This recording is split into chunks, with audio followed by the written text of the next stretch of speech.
Hello everyone and welcome back to the channel. Today I've got 20 questions with Amrit, so let's get straight into it. Quick fire, let's go. I do it for real, there's no reason to pretend. If I do it once, I do it again.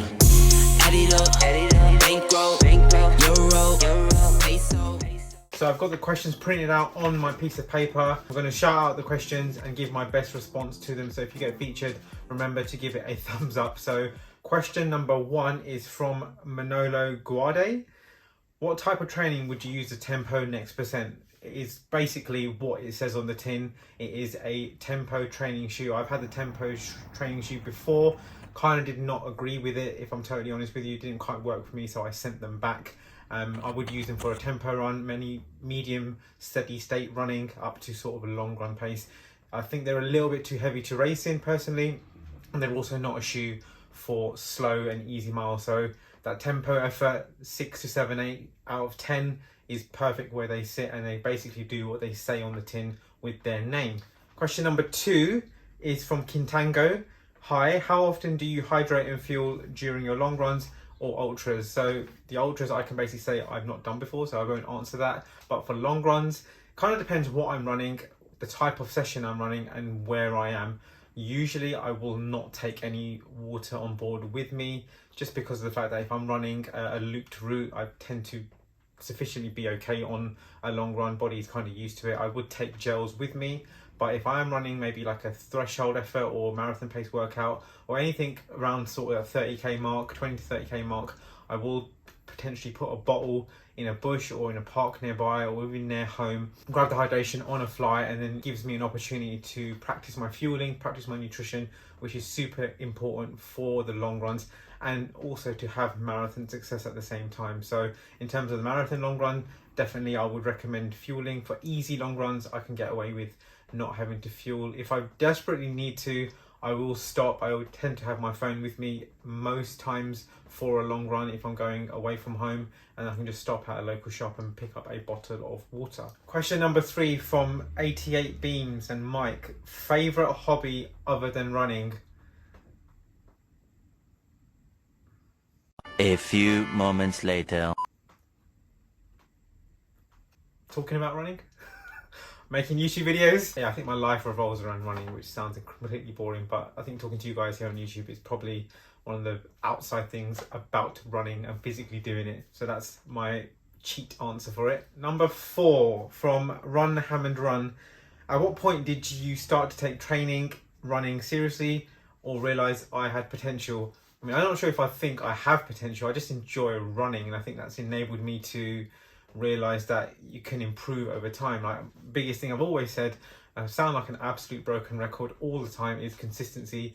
You keep doing it year in, year out, gradually you will improve. The body gets really resilient at handling hard efforts, hard work, tough times, and you essentially mentally makes you more resilient and physically makes you more resilient.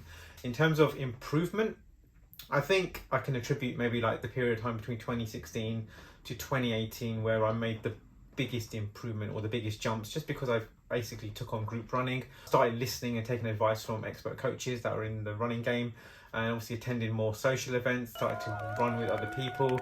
Not saying that that's what you need to do, but I kind of started listening to more advice. Not all advice, because not everything is gospel in terms of what people say, but finding the right bits of information that you can put into your own running are the key things. And I sort of took it a bit more seriously. Started to run a little bit more, started to integrate different types of training, hill running sessions, threshold, understanding what my marathon pace was, understanding fueling, nutrition. Everything sort of took off from like the 2016, 17, 18, and since then it's progressively got better, and fingers crossed it continues to do so. So good question, thank you. Question number 5 is from 2022 Year of Fitness. Nice name. Hi, I've got a new Garmin, just started Couch to 5k. What do all the zone means? Which zone is the best? So first and foremost, congrats on getting a new Garmin. First thing I'd say, before you get confused with all the data, the jargon, all the numbers, there's a video upper right hand corner on how to configure your Garmin watch. I kind of explain everything, depending on the watch that you have bought. It kind of goes through how and the features that you can get from your watch. But quick summary, in terms of setting up your zone, I'd recommend having to wear your watch for a couple of weeks. Then from there, you'll get your resting heart rate. You'll then get your max heart rate if you've taken it on an intense session.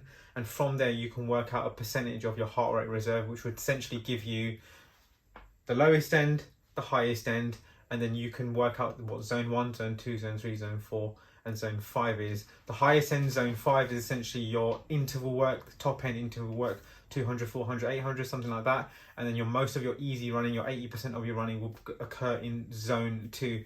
Without having access to a lab, the best way you can actually do is just to Google how to work out your max heart rate. It would be something like running up a hill session at your max and sort of building your way up into trying to find out what your max heart rate is. But that is the best way you can probably work out your heart rate zones. Question number 6 is from G Murray number 3. How much emphasis do you put on your weight in the lead up to a race?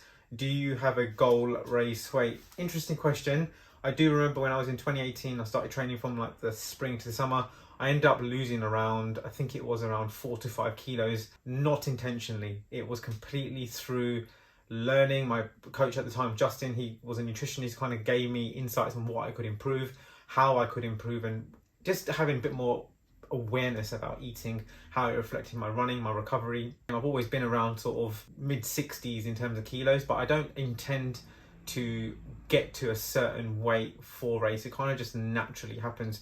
The more mileage you do, you eat as much as you can in terms of to refuel and replenish all your stocks. But naturally, as you get closer to a race, I lose a little bit more than when I start, but then I think that's just completely natural in terms of a race weight. I do feel as if I do have an ideal race weight where I feel completely comfortable. I think it's around the 63.5 kilo mark.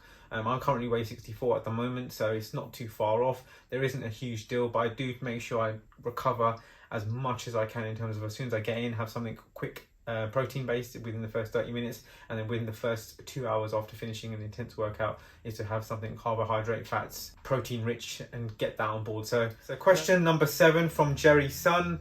Love to know your progresses of thoughts from starting running, marathons, and becoming a coach. So essentially, like, I started running to actually lose weight, which was when I was around 16, 17, 18. Long story short, I just stepped on the scales one day. I weighed 12.5 stone, and I just didn't like the number that I saw back at me. And I remember I was only like 17 years old, and I thought I needed to be active. I wasn't doing any fitness to come out of school, etc. My A-levels, wasn't doing anything fitness related, and I somehow took inspiration from running, from what I've seen on the TV. So initially started off as getting into running. Through the love of that, I've gained love for the marathon. Progress each and every time with the races, and then subsequently having gained 10, 11, 12, 13 years of running knowledge, running races, learning about my body, learn how my place in the running community was essential for me to want to give something back to the community. And I've always wanted to become a coach. I think it took maybe the pandemic for me to take the plunge and obviously go for my qualifications and actually do it, because it was quite difficult to put myself completely out there.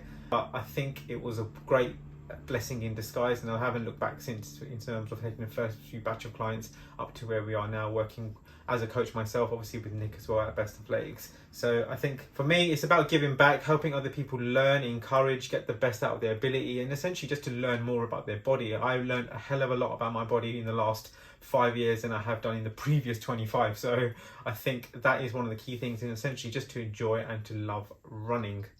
Number 8, and this is from Nick, just a little bester.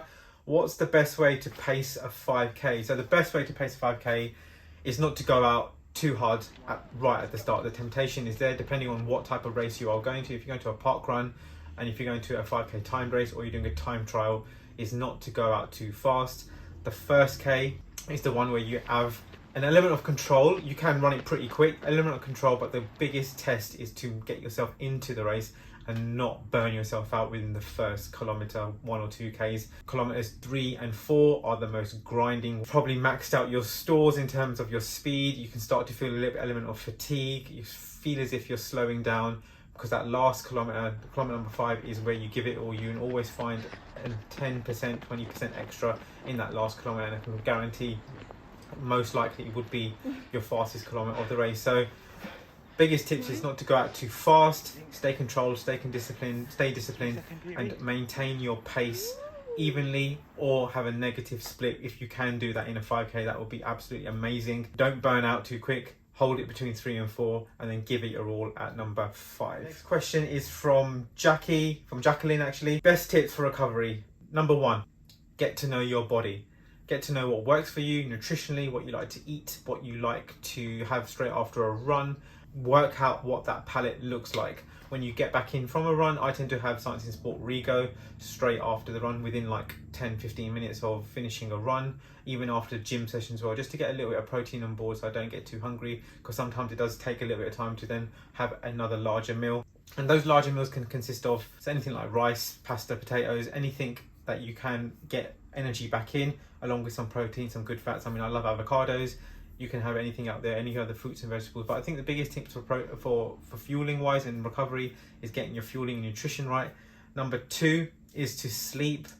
It is the number one thing that you can do for yourself, is to generate sleep, because that's where the body repairs. That's where the body gets all the energy back and sort of gets you up to handle hard days. If you're not sleeping well, how can you wake up in terms of wanting to train hard? Because you just physically will feel fatigued. You're not recovered from your previous day's training, whether it was easy or hard, and you're setting yourself up for a long-term period of just general fatigue. So sleeping is number 2. And number 3 is self-care you can do at home. Foam rolling, massaging, stretching, yoga, Pilates, anything like that which you like to do. I'm not saying you need to stretch every single time and you need to stretch tight muscles, but adding in a nice routine once or twice a week. I mean, so many available on YouTube. I do a routine on YouTube, which I'll link down below into the description, which I like to maybe once or twice a week. I'd like to go to the gym in terms of helping my body tolerate the mileage, and obviously everything I do around running or outside of running is for injury prevention. So those are some initial tips that you can do for your recovery. Question number 9, and this is from manjot.s17. At what age did your passion for running started? I can pretty much remember it being, I was about 17 years old, but I had previously seen Kelly Holmes and Paula Radcliffe win their respective races at the events, so I think that kind of gave me a look at what running was. But firstly, for me, I was around 17, 18. Question number 10 is from Sam Pryor 96. Currently got a knee injury, Manchester Marathon in 3 months. What can I do to stay fit? First and foremost, go and see a physio, go and see a sports therapist, someone qualified to have a look at your knee. I'd recommend, if it is hurting, do not run on it until you have seen a physio or a therapist that can give you expert advice. Until then, look after your body, see an expert. Next question is proudest running achievement to date, and this is from Will Cooper 96. I think for me personally, it has to be, I think it's number 2 actually. I'm going to say my first sub 3 in Berlin 2018, because I think I was always dreaming for a sub 3 until I realized it was possible. And number 2 is obviously achieving the 6 stars in Boston in 2019. Probably one of the reasons why I'm going back in a couple of months' time, because of the event, the meaning, the magnitude. But to do the 6 stars at the time was exceptionally, it was just mad. I think it was brilliant. I think I was lucky to do it, very fortunate to do it at the time. Those 2 are probably the biggest and most proudest running achievements to date. Next question is from David Maloney. Marathon fueling strategies and considerations on fueling via drinks only as opposed to gels. Tricky one, very, very tricky, because you won't be able to take as much liquid on in terms of the quality and quantity of the carbohydrate intake compared to the drinks and the gels. It's a lot easier to get, for example, 40 grams of carbohydrates through a gel than there is through a drink. You're going to have to drink a lot of liquid during the marathon, and depending on which marathon you are doing, it is most likely not going to be tailored to the drink that you practice with during your long run or your training itself. That's the big consideration. What you don't want to be doing is taking all this excess sugar. It's going to slosh around in your stomach. It's just going to make you feel a little bit unwell, and when you hit that 30k, 35k, 40k mark, you're going to feel pretty sick. So I'd recommend, if you have a physical reason that you can't actually take gels, just send me a message down below. We can have a chat about it, but try and get used to gels if you can. Next question is from Cowdrill8. What marathon training plan are you using? So I work with Nick at Best Athletics. So he's basically doing my training for me in terms of having accountability. As a coach myself, I could do it, but I like someone else to have an oversight into looking at my training and trying to learn from what Nick's done as well in terms of his training aspect, and just kind of combine good habits, good training techniques, good principles, and working together for that. Question from Sean Ghatora. What's your favourite running look? I think London Marathon 2021 was pretty good. I would most likely always race a marathon in a white singlet. I think it's just my go-to colour now. I've done for the last 3 or 4 races, I think it is. I had some pretty other good ones. One of the Nike features was wearing the blue and green singlet colorway type of thing with the Valerian blue next percent. I think anything that looks good with the next percent is probably a favourite look of mine. Next question is from Ricky_Bishop_1. What in your training was really made the difference in your journey as to be as good as you are? That question is a compliment, but obviously I'm trying to be better every single time, and obviously give as much back to you guys here. So I think in a previous question I answered in terms of just learning from other people, doing good things. There's a lot of things that I do outside of running which enable me to run. Everything I do is to benefit my running.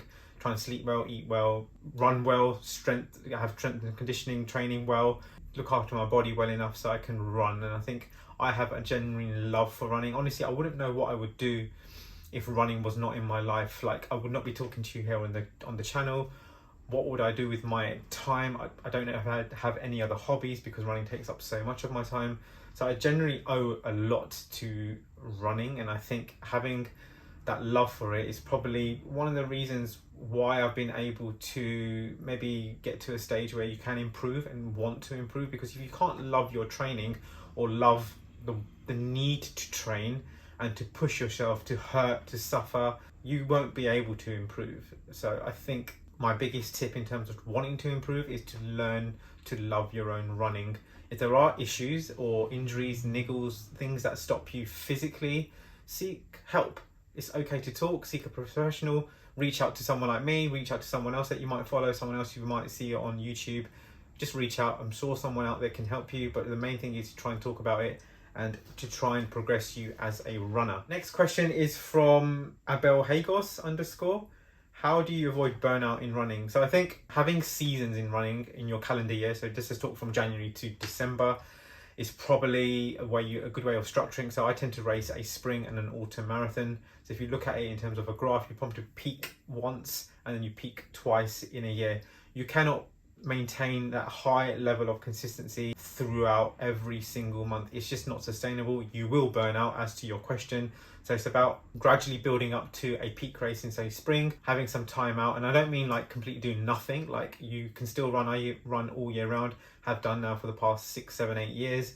You just dial in the intensities based on what your race or your goal race might be. So if I'm running Boston in April, I'm building myself up to maintain a certain level, then gradually build myself up to peak in the race, but also to peak in training 3 to 4 weeks out, and then we gradually build it back down. And then once the race is done, you have a period of time where you can take on shorter distances, still run, but you just dial down the volume, dial down the intensity, listen to your body, listen to what might have gone right in your training block, or also might have gone wrong in your training block. For example, you might have some injuries, some niggles, and you might try and work on those areas during your off season. So again, it works in waves. You cannot maintain that sort of high level of consistency throughout the whole year, but if you have race targets, race goals, that is one way of avoiding burnout. So this is the question from Mazeman_13. Jose, what do you eat, drink before and after a long run? So before a long run, depending on the timing, I think it depends. If I'm going to have breakfast, for example, my breakfast is probably two slices of toast, a cup of tea, orange juice, and maybe some Science and Sport electrolyte drink. If I'm not having breakfast, I'm doing it fasted, I'll probably have a banana with a cup of tea and maybe just a little bit of maybe like a beta fuel mix or an isotonic mix as well. So it kind of depends on what the run is, the length of the run, the type of run, the quality of the run, and where I'm running. So if I'm driving down to somewhere, just done it early morning, then it would probably most likely that I wouldn't eat anything beforehand. But if I'm working at intensity in terms of pace, marathon training, marathon blocks, reps that are in the long run, I will definitely have breakfast beforehand, just to practice how my body feels and to also to replicate a race day experience. After the run, I will most likely have a protein / chocolate milk straight after the run. You don't have to have a product from a nutritional company. You don't have to. You can also have chocolate milk. You can have almond milk. You can have anything that will restore protein quickly, and then you can have a main meal within 2 hours afterwards. Next question is from Paris Simpkins. Hello, Paris. If you are aiming for your first sub-3, which I know you are, what would you aim for to go through half in? Ideally, you want to run a negative split. Do not go out and run 124, 125, because you literally will burn yourself out. Unless you can maintain it, do that. But if you would just want to run 259, 59 and below, you want to go out in 129. I'm going to say 129, and then you can run another 129, which will mean you will come under sub 3. Again, you don't want to overcook the engine straight away in a marathon. It's a long way, and the wheels do and can come off in a race. I remember when I ran my first sub 3, I ran a 129 and a 129, so it was bang on even. So the aim is to run even or negative, or a tiny positive. So a 129 and a 130 will work. A 129 and 131 might not work. So keep it very nice and consistent, no huge fluctuations. That way you can balance it and you can actually nail the sub 3. Once you've got the sub 3, it will unlock potential for you to then go run 126 and a 126 and then progress from there. So main thing is, I say go out in a 129 and then push on from there at the 30k mark. So this is from Kuan Walker. Ever think of running an ultra? Only want to do Comrades Marathon. I don't know. My honest answer is I don't know if I'll ever do an ultra. I've done 20 marathons today. I've never gone beyond that. Will I ever? I don't know. Am I likely to do one soon? Again, I don't know. So this is probably the most boringest answer, but you never say never. Most likely, put of me doing an ultra this year is probably a no, but you never say never. So final question from Dav Toski. I think I've said that right. Apologies if I haven't. Can you share your tips on parkrun never tried before? First and foremost, make sure you print your barcode out and get that printed out, have that laminated, or you can actually get it on your Garmin watch now, which is pretty cool. So if you go to the Connect store and download, if you just search parkrun, you can download the barcode onto your Garmin. But parkrun is fun. It's about the community. It's about your local area, or if you're visiting somewhere new, it is one of the most incredible things you can do on a Saturday morning, 9 o'clock, without fail. Most local parks will be having 200, 300, 400, 500 people running at 9 a.m. to run a 5k. If you can't get inspired by that as a runner, then, and if you haven't tried it before, definitely go down and try it. Best tips for it: to treat it as an easy jog. You can treat it as a leisurely run with friends, chatty, whichever you like. You can treat it as a benchmark test, a tempo effort, a race, however and whatever you like. What I do recommend, if you are going for a specific time or your parkrun time, go out and start towards the front, because as soon as the gun goes, the time is rolling. So if you start towards the middle or the back, that extra time of you starting and moving through the start of the finish line will get added to the time that you probably start your watch. So for example, if I started at the middle of the race and it's taken me a minute to get past the start of the parkrun, I would then start my watch, and if I ran 20 minutes, my parkrun time most likely would be 21 minutes because of that extra time. So depending on what you're aiming for, it's fun. There's people to chase, people for you to chase. It's great socially for the time afterwards, chatting to local people, and you never know, there might be people who have seen you out running in your local area and they might spot you and chat to you. So highly recommend it. It is really fun, and do check out the parkrun website for your local ones. So there we go, guys. That is a Q&A with me. Thank you so much for reaching out. There were some questions which were duplicates, so I didn't answer them, but if you did like this video, then give it a thumbs up and remember to consider subscribing down below. And hope your training is going really well. I'll give you an update on Boston in the next video, but in the meantime, until the next one, I wish you happy running, and I'll see you in the next one.